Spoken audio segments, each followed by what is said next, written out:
Well, going to help buddy in one of my old areas. Had to stop by one of my favorite junkyards. This is where I got the motor for the white 70 Charger a few years back. They had like a torpedo hanging out over there. I already see something cool as soon as I pulled in.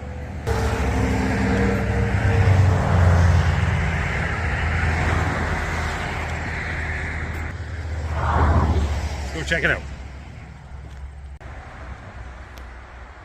Dang, this definitely, somebody's day got ruined with this one.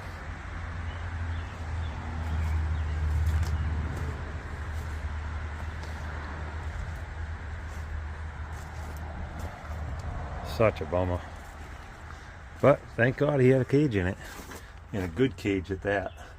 Had that not had those cross braces with that impact up there, this thing might have caved around him.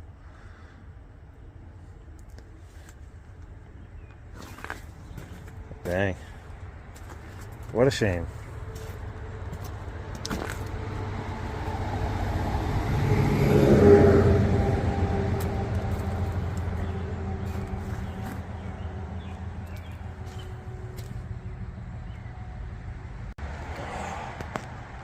Looks like maybe this is the reason. But it definitely windowed the block. On the inside anyway. Looks like it had aluminum rods, high compression pistons, look like they're pop-up pistons.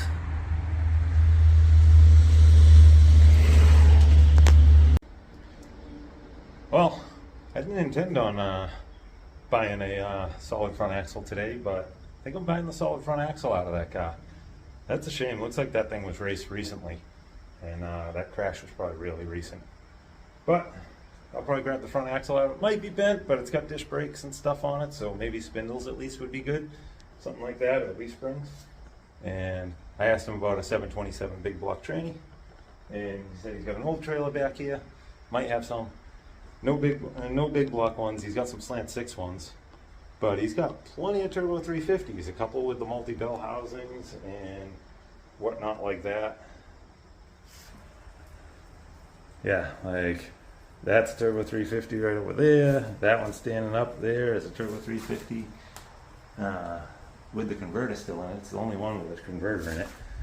And that's a multi-bolt bell housing turbo 350 right there.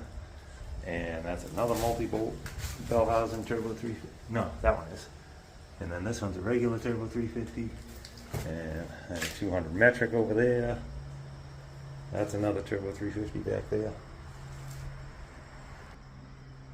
Yeah, and there's one more, another one. There's probably 10 turbo 350s in here. All small block Chevy or multi-bolt bell housings. So that's pretty good to know about. I may even grab one for the big block I have laying around. But anyway, every once in a while, it's worth checking at the old junkyards. You might have a trailer like this, where you're worried about the roof falling in on you, but you might find a score. We might have found some scores today. We still gotta check out the yard.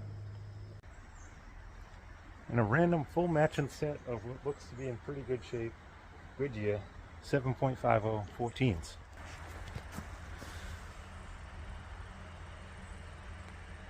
Custom super cushion by Goodyear. I mean, they're still supple and not dry rotted. Tread's like brand new on these things.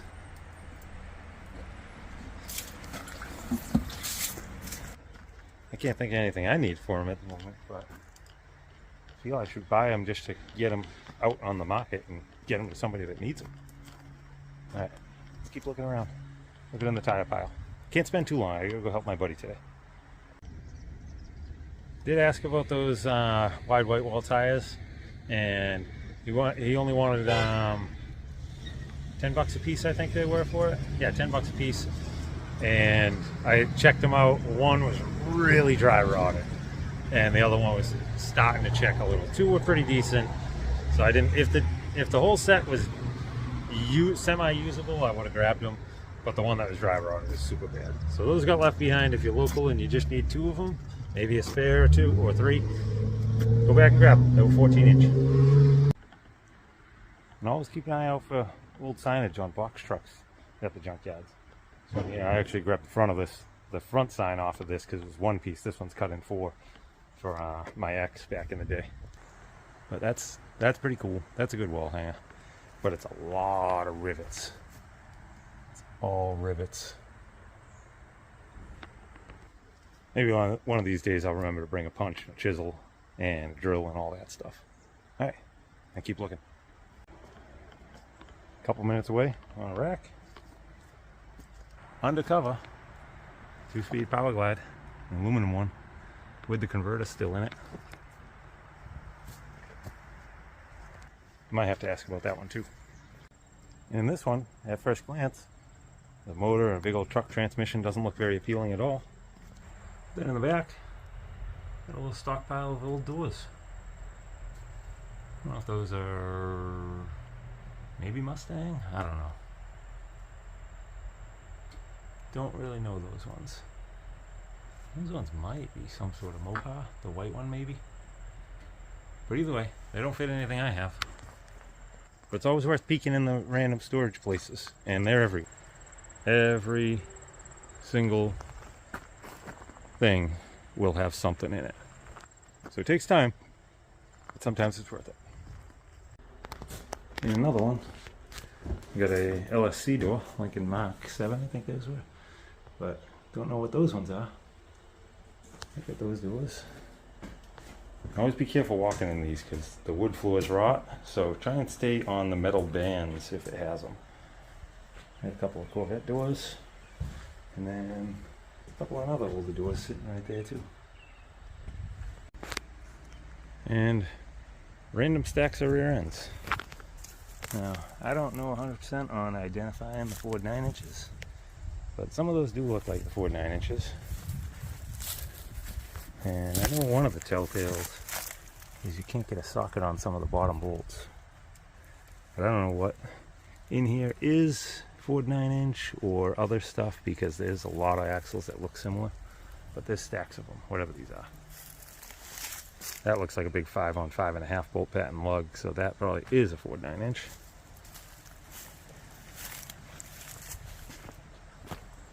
It's all sitting there waiting for you to check them out.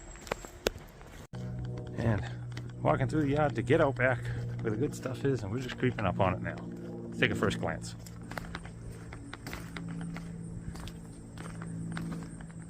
And many of you may not know, but that orange car, that's an Alfa Romeo, I think. That looks like an Alfa Romeo GT V6 that I almost got when I was a kid. Like when I first got my license. And some sort of MG maybe. El Camino. What is that? A Ford product? Suicide rear doors. Weird roofline in the back. But you got some old stuff in the background. You got some square body stuff. Got a Blazer here. It's not the full roof Blazer, but still. A lot of it's been picked over. Thunderbird back there. Some older pickups. Nothing crazy impressive that I desperately need, but the let's see if that is an Alfa Romeo GT V6. Just out of curiosity. Funny story was, my old boss, I worked at a junkyard, was my first job, and he secretly did me a favor. So I was going to buy that off of him and fix it up. And just before I bought it, he was moving cars around and bumped into the front fender on it and caved the front fender in. Then I looked, the front fender is welded into the whole body.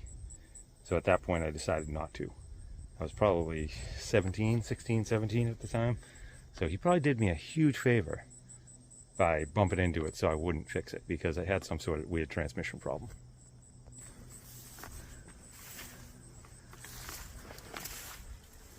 Let's see. No tags left in the back. Let's see, is the fender all one piece? Yep. Yeah, see the fender's all stitched in. There's no bolts. It's all a welded unit all the way around. And the fender was totally caved in. That's when, oh yeah, it is. Yeah, it's definitely an Alfa Romeo. And that is a V6. So this might be a GT V6.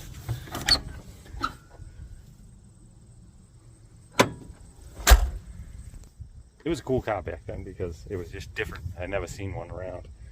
But, no bugs on me today. But it looks like we got a whole horde of Triumphs or MGs all the way back over there.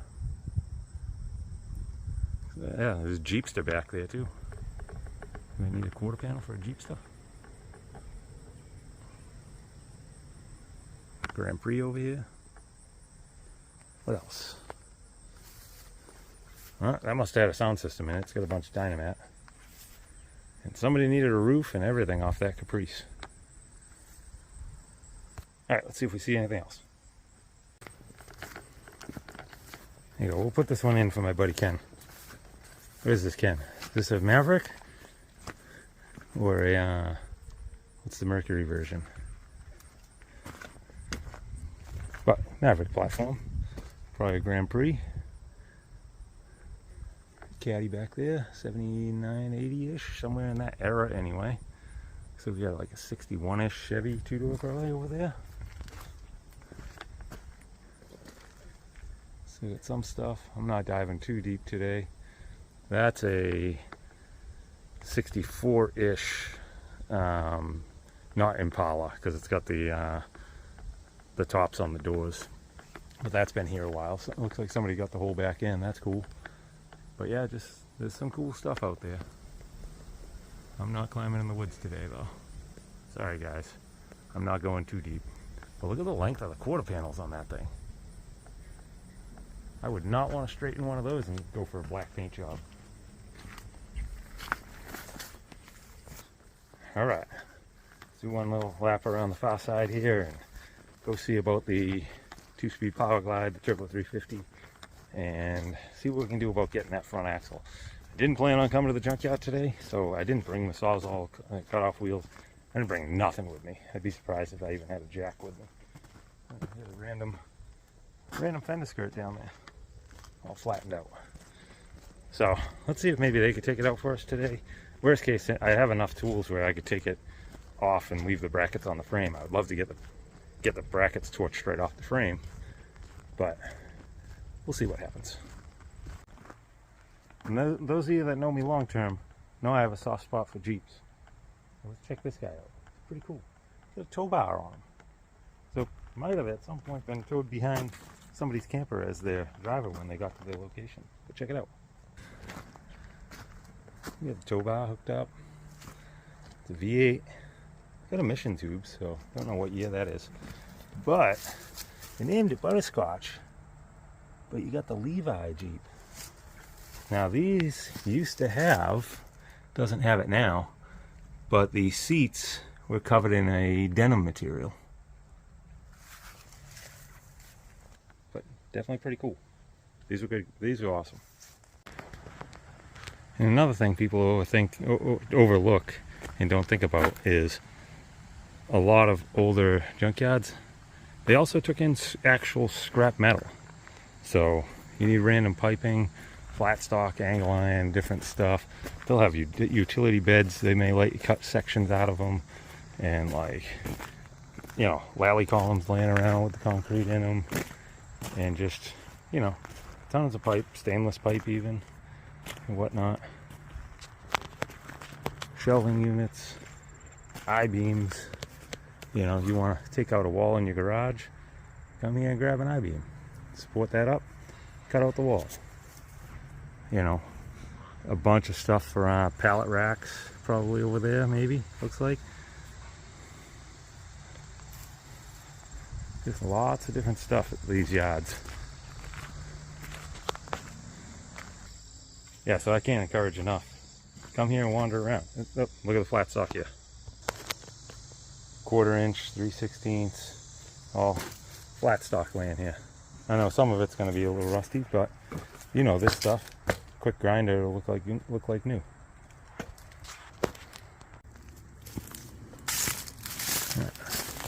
see what's in bus number 12. Looks like there's going to be a radiator bus. Yeah. Some old radiators down there, not aluminum tanks. Little guy down there. Look at that specific shelving they had made in here. That's pretty awesome. Keep them all stacked and separated. Coming over to another bus. And they don't have any second gen Camaros in the yard. But there's a hood sitting here. There's a door sitting there. There's a fender sitting there for it. So you never know what you're going to find. Let's see what's in this one. Looks like this one's got some radiators. Yeah, radiators. Oh, we got a bunch of brake boosters. This one looks like a mixed bag. Yeah, a lot of master cylinders. Some master cylinders and boosters down there. Whatnot. You gotta be careful walking in these things. These floors can give out at any moment. Yeah, some small brake boosters. Early brake booster with the single pot master. Looks like it's got a sideways bracket on it. That might be something very specific. See if you look, the linkage comes out sideways on that. But you never know what you might find in some of these honey holes of older stuff. 78 Seville. That one's labeled. Oh, I'm sure a lot of these are labeled. Let's work our way out of here. This one. Fan mounted on an alternator. Generator, right? Yeah, that's like a flathead generator.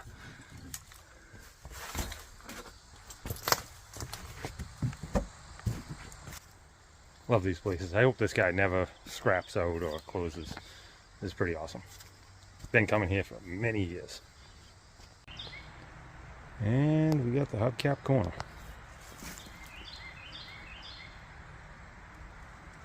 Lots of random hubcaps out here.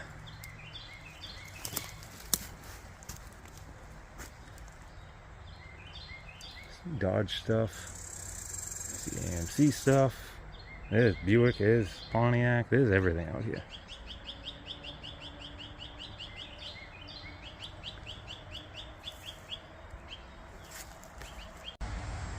Oh, got a big old packet out front here. Looks pretty dang complete. It's even got the fender skirts on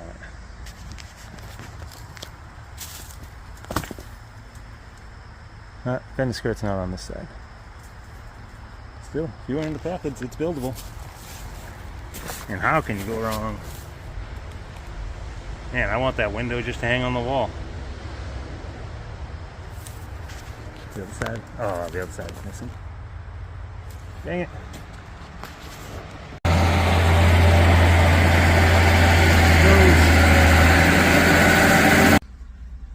Alright, so I asked him about pulling that out, and he said they can get it out today. And then he went over and picked it up and brought it right over, and the guy's starting to take it out right now.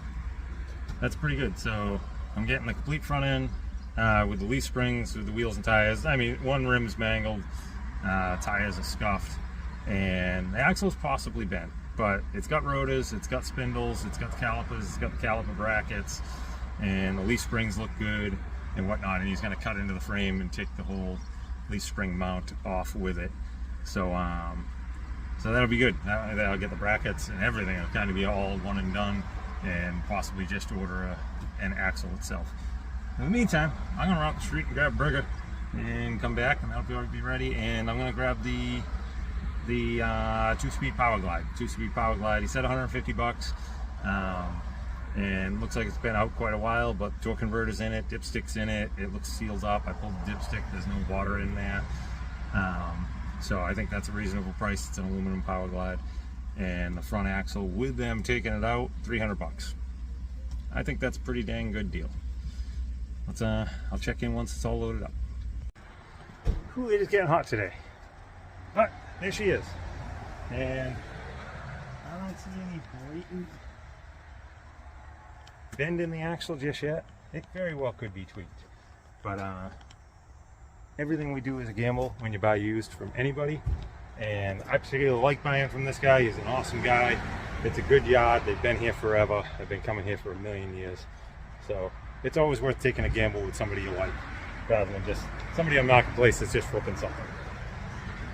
But there's our power glide. Oh, hang on. Yeah, there's our power glide. And obviously one rim's totally packed. The tire took some scuff on the side, which I knew about. And then one of them, this one, yeah, has a scar on the inside. But their rollers, fitment, all that. The leaf springs look totally fine. So that's a plus in itself. And disc brake set up, got the caliper over there, got both hoses with it and all that stuff. So we'll call that a score. Now I got to get to my buddy's house and get to helping him. That was the initial goal. This was literally going down the highway and saying, oh, it's only one more further exit up, and then I can take Route 18 and drive by and just stop in and say hi and see if he has a 727. And next thing you know, a couple hours later, here we are. So let's get to it. All right, so every once in a while you look at something and you're like, why'd they do that? That was what I said when I walked up and looked at this, the drag car that was crashed, that I got the front axle out of. They took the rear end, the rear suspension, the motor, well, I think the motor was in the back, but they probably kept the heads and everything else off of it and whatnot. They took the seat, every gauge cluster out of it. They took the steering box, the steering column. They took everything out of it. But they left the whole front axle with the disc brakes and the wheels on it and stuff. And I knew both wheels were damaged and whatnot. And I figured that the axle tube was probably bent because it rolled. So it took a lot of pressure. I figured the axle tube was bent. Now, it was hot. I was still in reasonably clean clothes at the time. I didn't get on the ground and crawl around under this thing. And both front tires were towed in the way where it was sitting. So I looked at the shaft, the axle, like all in around here, figuring like that's where the pressure would have been. And I really wasn't seeing any witness marks of the chrome flaking or any bends or anything like that. And even when I talked to my buddy at the junkyard there, he was like, he's like, I don't know why they didn't take that front axle. I was like, well, I'm gonna take it. So I bought it figuring the axle was bent. Now keep that in mind. Axle's bent, so I don't care if the axle's bad or not. I figured leaf springs, leaf spring mounts, the disc brake setup and all that stuff, and some roller wheels and tires, because these are not roadworthy, either the wheels or the tires, none of them are. So I bought it on a gamble as kind of, you know, parts. When I got here to meet up with Sean, I got out and I showed him. As I showed him, I was like, oh, I didn't notice that.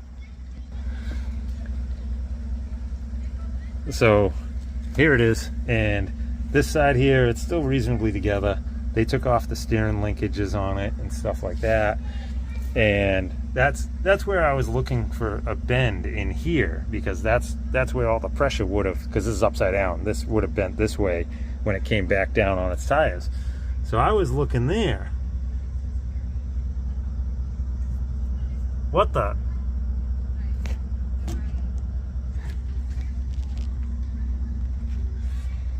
Yeah. So that's why the caliper was off one side. That whole end of the axle shaft snapped off when the thing rolled, and that's like flux core welding wire, or maybe even a small stick welder. So my guess is that the guy that owned it or somebody else probably just booger welded that on to get it into the trailer, to not like mess up the trailer, just so it would roll to some extent, I bet. Or even back when they got back to the garage, to be able to roll it out to tow it away or get it in to strip it. So I planned on the axle tube being bad, and sure enough, the axle tube is bad. I'm not mad. I wish I would have seen it before. I guarantee you, if I had seen it before and pointed it out to him, I probably would have got it for cheaper than the 300 bucks I paid. But anyway, it's the leaf springs, it's the U-bolts, it's the mounts, it's all the brackets on all four corners. They cut the sections of the frame right off with it, so it's all that. It's the disc brake conversion, the rotors, it's a set of rolling wheels and tires, and everything. And even with it just booger welded together like that, it's a fitment axle.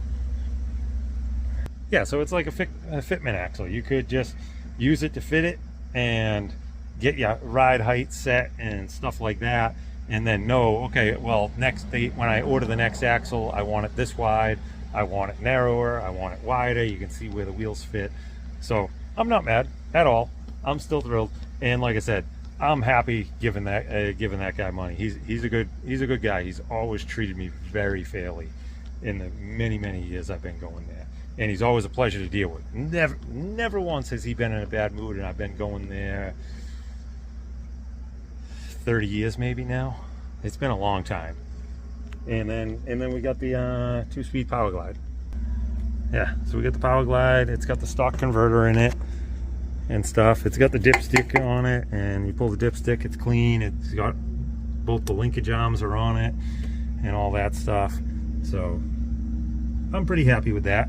So the Power Glide was $150, and the front axle assembly got me $300 on it with the wheels and the disc brakes and all that stuff. So I'm not mad at all. And then while I was out here, I was initially only coming that direction to pick up this trailer that I bought off my buddy Ken.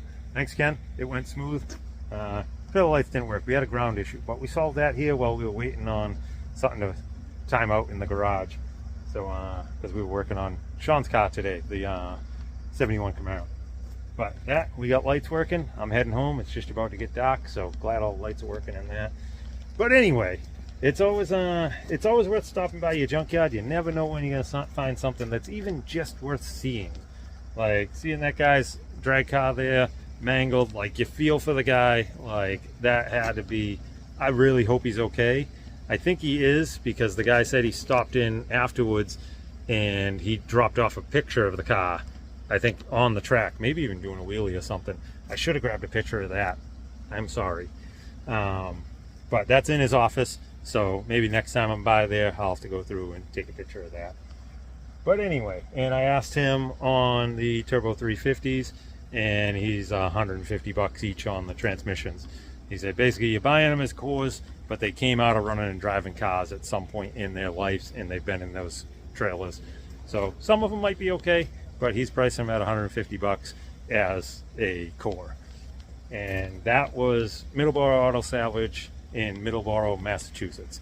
And again, like most of these local junkyards, they don't deal with shipping and stuff like that. So if you're halfway across the country and you can't drive there to see them in person, it's really probably not worth your time. I mean, you might be able to check, but I highly doubt it. Actually, I can pretty much guarantee you no. But if you're local, he's a good guy to deal with, and it's always worth checking out back. And he's got a lot of random stuff, like all old alternators, starters. I didn't even show those trailers. But he's got trailers with stacks of alternators and starters and all kinds of stuff like that are just off, and some of them are old. I remember the last time I went in there, I didn't look this time, but there was one of the 57 Chevy style power steering pump that has the generator on the back side of it, or vice versa. Yeah, the generator with the power steering pump on the back side of it.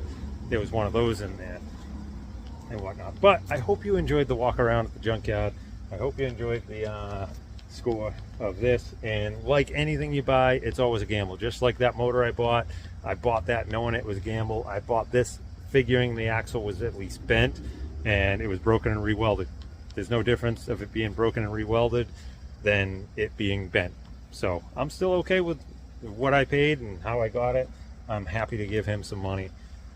Anyway, thanks for stopping in. Hope you guys had a good day, and we'll go on to the next project. Thanks again. And as always, for fun house content, if you're into bad house rebuilds, the abandoned house project I bought that I've been rebuilding slowly is over at Charlie Does It on YouTube. That's my second channel, is Charlie Does It.